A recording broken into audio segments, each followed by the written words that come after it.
یہ وہ دعا ہے جس کو میں کہتا ہوں زبان بے زبانی.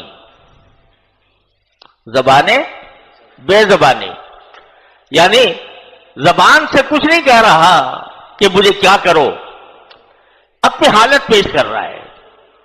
میری حالت یہ ہے. اب آپ ارحم الراحمین ہیں، اس آپ کے ارحم الراحمین ہونے کا جو بھی تقاضا ہے میرے ساتھ وہ معاملہ کر دیجیے.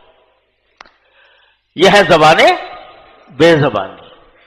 جب آدمی ایک طرف تو وہاں اللہ تبارک و تعالیٰ کے بارگاہ میں یہ الفاظ کی فصاحت و بلاغت نہیں دیکھی جاتی، وہاں مانگنے والا دل دیکھا جاتا ہے کہ وہ کس درد کے ساتھ، کس سوز کے ساتھ، کس میرے اوپر بھروسہ کرتے ہوئے وہ مجھ سے مانگ رہا ہے. تو پھر الفاظ میں وہ معنی نہیں دیتے جو انسان کی حالت معنی دیتی ہے. اکثر و بیشتر یہ صورتحال پیدا ہوتی ہے، میرے ساتھ تو بہت ہوتی ہے، آپ حضرات کے ساتھ بھی ہوتی ہو، کہ کسی وقت ہاتھ اٹھا لیے دعا کرنے کے لیے، سمجھ میں کچھ نہیں آ رہا کیا مانگے، سمجھ میں نہیں آ رہا. حالانکہ دل میں حاجتوں کا طوفان ہے، حاجتوں کی لامتناہی حاجتیں دل میں ہیں. اگر میں سوچنا چاہوں کہ بھئی مجھے کیا چاہیے تو پتہ نہیں کتنے حاجتیں ہیں. میری صحت میری حاجت ہے، اور طاقت میری حاجت ہے، میں جو ہے قوت میری حاجت ہے، علم میری حاجت ہے، کیا نہیں حاجت. تو اگر اس کی فہرست بنانا چاہو تو لا تعداد ہے حاجتوں کی. ہاتھ اٹھائے بیٹھا ہوں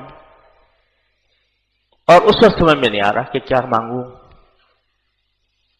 تو یہ ہے زبان بے زبانی، کہ اب پورا جو انسان کا وجود ہے وہ دعا بن جاتا ہے.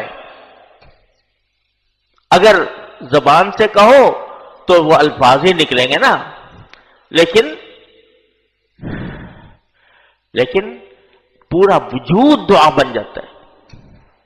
یا اللہ سمجھ میں نہیں آ رہا، میرے آپ ہی میری حاجتوں کو جانتے بھی ہیں اور آپ ہی ان حاجتوں کو پورا کرنے والے بھی.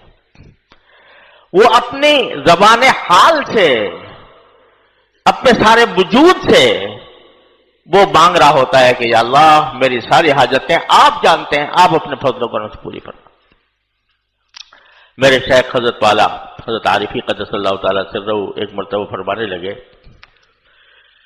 حضرت کو دعا کا بڑا ذوق تھا، اور جب دعا کرنے پہ آتے تھے تو بعض اوقات بس کیے چلے جاتے تھے، 15 منٹ 20 منٹ آدھا گھنٹہ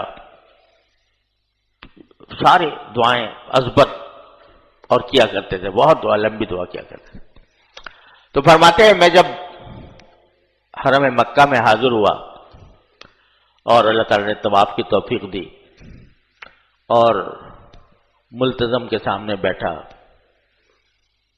بیت اللہ شریف کے دروازے کے سامنے بیٹھا، تو دل میں آیا کہ اب وہ خوب دعا کروں گا.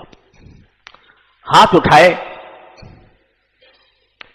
تو الفاظ ہی نکل نہیں رہے کچھ زبان سے، سمجھ میں نہیں آ رہا کیا کہوں کیا نہ کہوں، کیا مانگوں کیا نہیں مانگوں. تو سوچا کہ اچھا کبھی کل ہی تو میں نے بہت دیر تک دعا کرائی تھی، آدھے گھنٹے کی دعا تھی، وہی کچھ یاد آ جائے کیا کیا کی تھی، وہی یاد نہیں آ رہی. اور کچھ ادعیہ معصورہ یاد تھی، وہ بھی یاد نہیں آ رہی. ہاتھ اٹھائے گئے تو حضرت فرماتے ہیں کہ دل میں یہ آنے لگا یا اللہ تو اس جگہ پر آ کر بھی دعا کرنے سے عاجز ہو رہا ہے تو کیا بنے گا تیرا. تو اس کے مان بات دل میں یہ بات آئی کہ ارے تو کیا مانگے گا، تیرے جو یہ ہاتھ پھیلے ہوئے ہیں جس بارگاہ میں، یہ ہاتھ جو ہے ساری کائنات ان ہاتھوں کے نیچے ہے. جس بارگاہ میں یہ ہاتھ پھیلے ہوئے ہیں تو ساری کائنات ان کے ہاتھوں کے نیچے ہے. تو مانگے گا تو جتنی بھی چیز مانگے گا تو جو متناہی ہوگی، جب ان کی بارگاہ میں یہ ہاتھ پھیلے ہوئے ہیں تو وہ زبان بے زبانی سے وہ عطا فرمائیں گے جو تیرے وہم و خیال میں بھی نہیں ہے. تو یہ ہے زبان بے زبانی کہ آدمی زبان سے کچھ نہیں کہہ رہا لیکن پوری حالت اس کی دعا کی مجسم وجود جو ہے وہ دعا مجسم دعا بنا ہوا ہے. درگاہ حسن میں ٹوٹے ہوئے لفظوں پہ نہ جا. یہ میں نے کبھی شعر کہا تھا. درگاہ حسن میں ٹوٹے ہوئے لفظوں پہ نہ جا. لطف اظہار ہے اظہار و بیاں سے آگے.